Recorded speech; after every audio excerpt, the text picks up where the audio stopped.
మహిళలు ఆర్థిక సాధికారతను పెంచేందుకు ఇందిరా మహిళా డైరీ ప్రాజెక్టుని చేపట్టాం.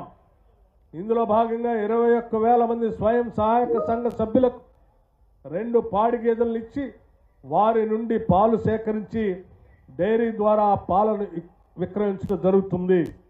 ఇందిరా మహిళా డైరీ ద్వారా వచ్చే లాభాలు కూడా సంఘ సభ్యులకి జమ చేయబడతాయి.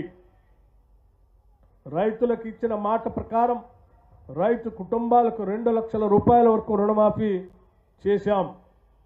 జిల్లాలో 1,31,760 మంది రైతులకి 912 కోట్ల 10,33,419 రూపాయలు రుణమాఫీ పూర్తి చేయటం వల్ల రైతులు మళ్ళీ వ్యవసాయ రుణాలు పొందటానికి మార్గం సుగమం చేశాం. ఈ భారీ రుణమాఫీతో తెలంగాణ రైతుల ఆర్థిక సామాజిక స్థితిగతులు మెరుగయ్యాయి. ఎరువులు, విత్తనాలు, పనిముట్లు కొనుగోలు చేసేందుకు రైతుల పెట్టుబడి సహాయం అందించడం కోసం రైతు భరోసా పథకాన్ని ప్రారంభించి ఏడాదికి రైతులకు ఎకరానికి 12,000 రూపాయల ఆర్థిక సహాయం అందిస్తున్నాం.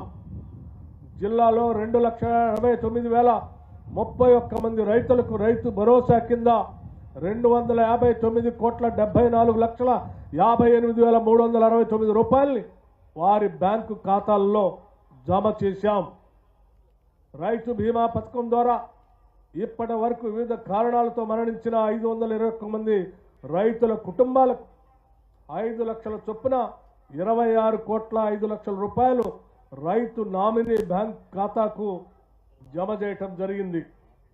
గత సెప్టెంబర్ 2024లో కురిసిన భారీ వర్షాల వ్యవసాయ మరియు ఉద్యానవన పంటలో 28,407 ఎకరాల్లో నష్టం వాటిల్లగా ఇందుకు సంబంధించి 27,700 మంది రైతులకి 28 కోట్ల 40,71,000 రూపాయలు వారి ఖాతాల్లో జమ చేశాం.